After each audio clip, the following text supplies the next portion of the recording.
Your Denver Broncos just doubled down, and I absolutely love it. You want to know how much Sean Payton cares about us thinking that maybe his preseason starters didn't look that great? About as close to zero as you possibly could be. We had Kay Adams in training camp for your Denver Broncos, and Sean Payton actually set the bar even higher than it already was coming into the preseason and after joint practice and all of that. We've got so much to break down. If you're new to the channel, I'm a diehard Denver Broncos fan named Ben. Helps me in the YouTube algorithm out a ton. If you like the Broncos, smash that like and subscribe button. So like I said, the famous Kay Adams, who is truly Sean Payton's lie detector test, he will just tell her the absolute truth and nothing but the truth. He told her as we were entering into the offseason right at the Super Bowl, said, I actually feel really good about our wide receiver room. And then he didn't go out for any of the high-priced free agents who said they wanted to come to Denver. He didn't even make a run at Cooper Kupp or Stephon Diggs or Keenan Allen or any of them. So like he tells her the truth, and what he tells her actually usually does come true. Once he starts lying to her or bluffing to her, she's not going to come and speak about the Broncos like she does here. So she was the one who he opened up to last season and kind of told secretively, hey, we're not going to win 5 games. We're going to be really good. We're going to make the playoffs. And she even mentioned that. Like she said, last year you were exuding confidence, and this year you've taken that up to an 11. Here's what she said at the start. Super Bowl contenders? Super Bowl contenders? Number 1 defense. How about the offense? Top Check. 5? This year they don't like list some. So Super Bowl contenders, top 5 offense, best defense in the league. Like that is what she's coming in and saying to Sean Payton. If he did not feel like those things were going to happen, this would be his time to start dousing that fire, right? To say, oh, well, my comments to Yahoo Sports got taken out of context. That's not exactly what I meant. That is absolutely not what he did. You see Kay Adams like went even further with her praise for the Broncos. She left donuts in the media room for all of the Denver Broncos media attending training camp, and it said, I love you all. See you in Levi Stadium in February. And that is where the Super Bowl is happening. Like she is an absolute Bo-LIEVE because she knows Sean Payton. And when he is exuding this type of confidence, it usually pans out. And you see multiple reporters saying, Sean Payton's press conferences, he's mandated at a certain level. We've seen him this season already break the record for the longest press conference and went like 33 minutes. Today's was about 18 minutes, and he seemed he didn't even seem a little bit grumpy, despite the fact that Twitter is losing its mind and very grumpy with how the Broncos performed. He doused all of those fires, and Kay Adams said, like, hey, what makes you think that this team could win the Super Bowl? And he said, well, it starts with our defense, which was already really good, and it's improved. And he said, improved incredibly.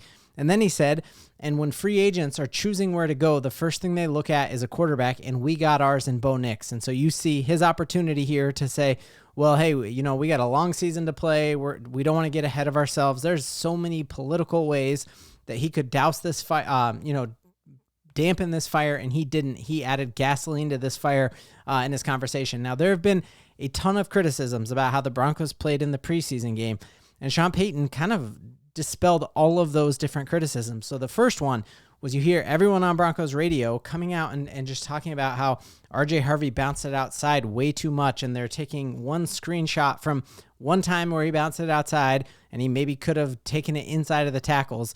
And they asked Sean Payton about that today. Like, hey, were you upset that RJ Harvey bounced it outside too much? And he's like, I'm not worried about it whatsoever. And he kind of had a grin on his face. And he's like, you're going to see plenty of him taking it inside this season, and I'm not worried about that whatsoever.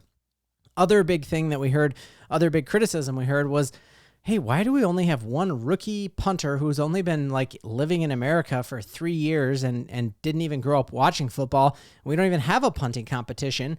And he doubled down on that and said, this guy has a crazy bright future. And, oh, yeah, the Hall of Fame punter that I got who's been in the league for almost 20 years, and Thomas Morstead, was at the game against the San Francisco 49ers and told me that we have a real good one here, and went on and ended with, like, this guy has a really bright future. So both of the huge concerns that folks had after the preseason game, Sean truly is not bothered by it. And if he was, he would tell us. Like, we hear when he's upset. He tells us exactly what he's upset about, and he kind of says a few of those things. We just see Sean Payton like is not afraid to call out what goes wrong and to fix it. So one of the things that went wrong was the Broncos' flight after the game in San Francisco didn't get back till 3 a.m. He was grumpy about that and wanted to clean that kind of thing up. And I just love that we have the type of coach who is so into the nitty-gritty details that he does sleep studies on the player and adjusted the schedule of like, hey, I can't expect players to get back at 3 a.m. and then not have an entire rest day for that. And so seeing Sean Payton is the master of details, and that is who is running this organization. You couldn't have a better person. So diving into how practice looked today, because of going after, really, Sean talked about how that joint practice against the 49ers was longer than he wanted it to be, and that kind of impacted how they played that preseason game. And so because of that, today was a ramp-up day, so guys just in shells, nothing on the bottom, and not bringing anyone down to the ground.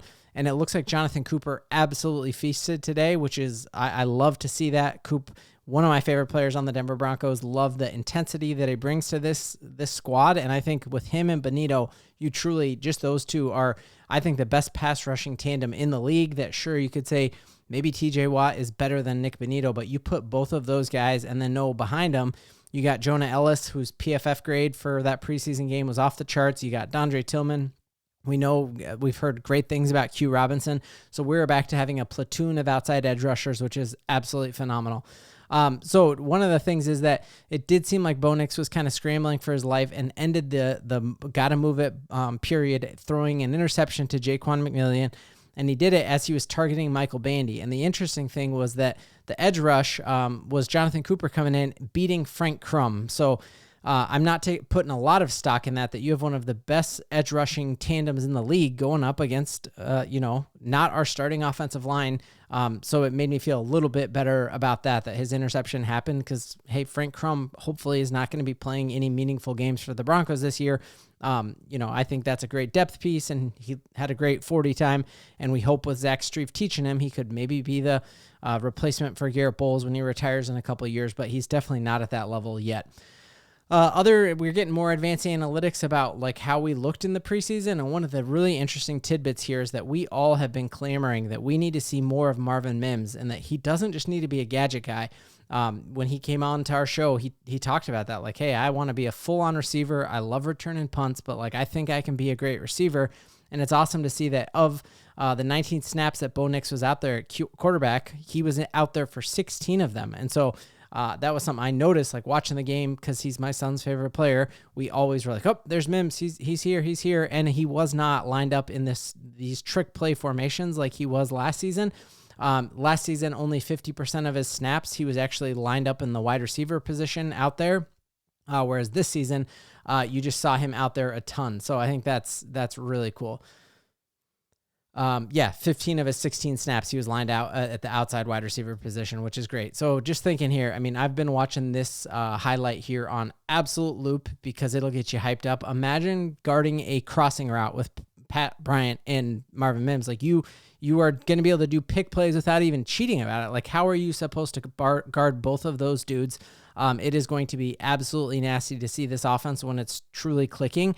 And I think after some of the criticism coming to this team, you are going to see it clicking in joint practices. I feel horrible for Kyler Murray coming to Denver and have a riled up team who's been reading nothing on Twitter about like, oh, you said we were going to the Super Bowl and we didn't even beat San Francisco by that much, even though we absolutely mollywopped them. So that had me very excited. On top of that, we've heard more and more folks talk about just how great of a pickup Jahdae Barron was, and that he actually was one of the highest rated rookies of the entire first chunk of these preseason games, that he came in at a 78.3 in his first ever NFL snaps. And this is why that was a brilliant pickup, that you can find a rookie running back in the third round, just like the Denver Broncos did, but you are not going to find a corner like this in the third round. And so Sean Payton gets to have his cake and eat it too. This pickup of Jahdae Barron is going to be phenomenal and age extremely, extremely well.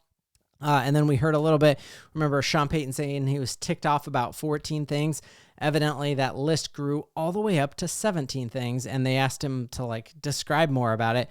And the stuff that he was ticked off about was more off of the football field type stuff, like maybe booking a hotel room when you have a festival right outside, and already the time change going to the West Coast, and then your guys can't have a good night's sleep because you got music playing outside of your room. So Sean Payton's attention to detail, there is not a coach in the NFL who has a better attention to detail and a better ability to connect with the players while towing that fine line of like players like him, but he has high expectations He was not my first choice for coach of the Denver Broncos, but boy, oh boy, am I glad I was wrong about him and that he is what everyone in New Orleans said. Like, he's one of the best coaches in the NFL, and he is your Denver Broncos head coach, and that's great.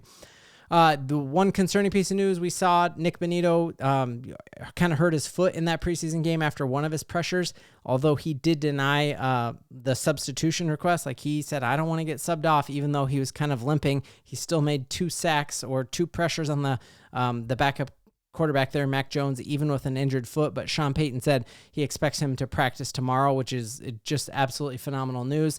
And I loved this tweet out here that we are now seeing 49ers players just continue to drop like flies. And this is not to dunk on the 49ers. I like that organization a lot, but this is to celebrate how the Denver Broncos are handling this injury prevention. And you prevent injuries by ramping up slowly to playing. You don't prevent injuries by holding people out and then making them go 0 to 100 real quick like the 49ers do. So I just think, like, as you see more and more 49ers players hit the injured reserve list, you're seeing Broncos being fairly healthy, that there's no starters out there that the Broncos were planning on in week 1 who right now seem like they're not going to be a full go in week 1. So it is just an absolutely phenomenal thing. We've got so much to Bo-LIEVE in. Where's my ball? Kids move my ball. Swish.